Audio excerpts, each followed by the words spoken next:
Hello, everybody, and welcome to a video where I will be breaking down the top 5 rares and mythics that you can draft in Crimson Vow. If you do enjoy this video, remember to hit that thumbs up button to let me know, subscribe to the channel for more draft content, and comment below with your questions, thoughts, feedback, and any rares or mythics that you think I should have included on this list. Without further ado, let's dive in, starting with an honorable mention, which is, of course, the Ulvenwald Oddity. Wizards of the Coast really did do justice to the mighty moose with this design, a 4-mana 4/4 Trample Haste. May not have a ton of abilities on the front side, but it really is just a terrifying card to face down early in the game, and even in the mid game it still brawls quite well. And then of course it has an activated ability which makes it truly terrifying, not only in the artwork but also in effect, turning it into an 8/8 creature that still maintains that Trample Haste and even helps out its teammates.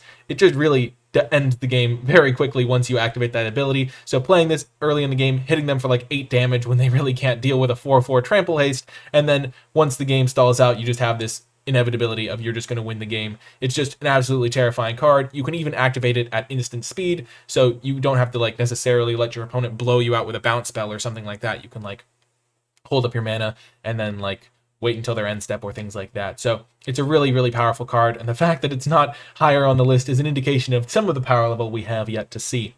Next up is Hullbreaker Horror. This card does cost 7 mana, but it really does pay you off, and it's going to end up just winning you the game so much of the time when you end up casting it. It has flash, so you can cast it mid-combat to ambush one of their creatures, which already gets you a 2-for-1, or if you're really worried about removal, you can even wait till their end step when they're tapped out to cast the Hullbreaker Horror, and then, once it gets back to your turn, every spell you cast gets to bounce one of their permanents, and every instant you have is especially powerful because if you cast an instant, you can like bounce their spells back to their hand before they resolve, which not only can stop them from adding to their board state, but it can also prevent them from removing the Hullbreaker Horror.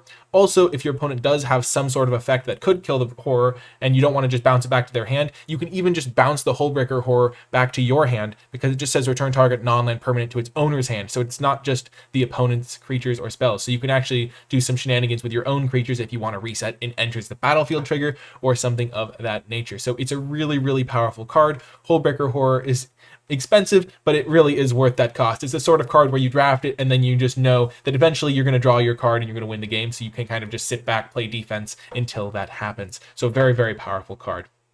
Moving on to number 4, we have Blood Vial Purveyor, kind of on the opposite end of the spectrum from the massive Sea Serpent Kraken thing we just looked at. This one comes down early and just bashes so hard. Like, it's ridiculously hard hitting for only 4 mana. It's oftentimes going to be able to hit your opponent for 6 damage the turn after it comes into play, because it's really hard to deal with a 6 toughness creature on the 4th turn. It just, there's not a lot of removal that does it. A lot of colors don't even have access to a removal with that kind of firepower, and so it's really going to hit your opponents like a truck. So you play this early, they play a couple spells, it generates some blood tokens, which normally would be a disadvantage because you're giving them a resource, but by the time they would be able to use those blood tokens, they're already dead because you've been hitting them for like 6 or 7 points of damage in the air every single turn. So it's the sort of card where it's just terrifying when it comes down into play, and hopefully you're the one casting it more often than your opponents. An absolutely brutal card to see on the other end of the board, and just a very powerful beatdown creature. And it even can block, so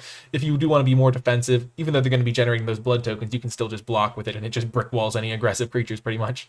At number 3, we have another creature that is great at brick walling aggression, and that is Faithbound Judge. This card comes down early in the game. It's very easy to cast, so it doesn't suffer from being a super expensive or clunky rare, but it will eventually win you the game, not only by being a 4-mana 4/4 vigilance flyer that can start attacking after a few turns of building up judgment counters, but if your opponent does deal with it, you can then just play the Sinner's Judgment half of the card, and if you are able to establish some defenses, it gives you a second crack at inevitably winning the game. So Faithbound Judge, just a fantastic win condition for your deck. It does take a little bit of time to get rolling, and it does like suffer due to exile removal, but it's really hard to feel like you fell behind when you managed to play a like 3-mana 4/4 vigilance flyer. Even if it doesn't get to attack for a couple turns, it still does get to block and that sort of thing. So just an absolutely devastating card to see on the opponent's side of the board, and when you do see it or when you play it, you're just kind of like, if they don't exile this, I'm in great shape. If they do exile it, it's like, oh, they traded 1 for 1, and they probably had to spend a lot more than 3 mana to do it, because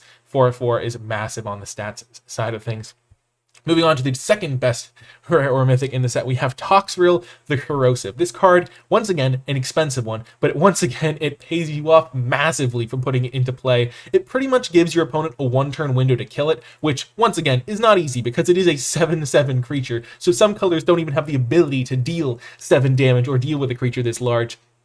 But you put this into play, and at the beginning of your end step, every creature on the opponent's side of the board gets a slime counter, and you will maybe even kill some of their creatures, but you're at the very least going to shrink a lot of them. And then at the beginning of each end step, so at the beginning of your opponent's end step, all of those creatures get another slime counter. So if your opponent does not kill it on their turn, you pretty much just win the game because all of your opponent's creatures have gotten -2/-2, and you've generated some 1/1s. It's just going to feel so bad when your opponent casts Toxrill because all of a game that was very close all of a sudden just stops being close because they just shrunk all of your creatures and killed a lot of them, and you just know your creatures are going to die, and if you don't kill it immediately, you just lose the game. So Toxrill the Corrosive, very, very powerful, and it even has the ability to sacrifice some of the 1/1s it generates to draw extra cards if you feel like you need to keep turning through your deck while you're like slowly just killing all of your opponent's creatures with your Toxrill. So one of the just most brutal cards to face, and one that's going to be a real game changer when you play it yourself. What card could possibly be better than a Toxrill, a card that pretty much ends the game the turn after it comes into play? Well, we're going for number 1, the Avabruck Caretaker, which may not have the immediate game-ending effect of the Toxrill, but it does have the hexproof that Toxrill lacks to make it the sort of card where even if you don't win the game immediately, you're pretty much going to win the game in a couple turns, and your opponent has no chance whatsoever of stopping you, because even if they do have a removal spell, they cannot kill the Avabruck Caretaker due to hexproof. It's the sort of card that comes down, immediately puts 2 counters onto another creature you control because it triggers at the beginning of combat.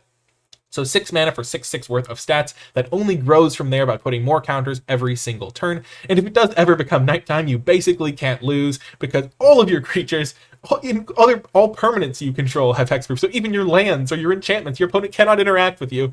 And all of your creatures are going to be getting +2/+2 counters, including the Avabruck Caretaker, or shall we say, the Hollowhenge Huntmaster itself. So absolutely devastating. And when it flips, it's a 6/6 instead of a 4/4. So just absolutely fantastic card. And the fact that it has hexproof means it's going to be really, really difficult to beat because you can't just kill this card. You pretty much have to be able to kill every single other creature they have while also pressuring their life total and preventing it from becoming night. If like it's just like an absolutely devastating card, and one that you're not going to want to face, but you're going to feel pretty good every time you resolve this because it just makes the game so difficult to lose. Anyway, that is going to do it for the top 5 rares and mythics in Crimson Vow Draft. I really do hope you enjoyed this video. Thank you so much for watching, and if you did make it all the way to the end of the video, remember to hit that thumbs up button to let me know you enjoyed it, and subscribe to the channel for more Crimson Vow Draft content. Comment below letting me know what you think of the rares and mythics, which one was your favorite, which rare that I didn't mention was your favorite, which cards are you most excited to play in this format, and also if you did make it all the way till the end of the video, leave #RarifiedAir to let me know, because it's always fun to see which viewers made it all the way till the end of the video. That is going to do it for this one though. Best of luck opening these cards in Crimson Vow, and best of luck dodging them from your opponents, and I will talk to you next time.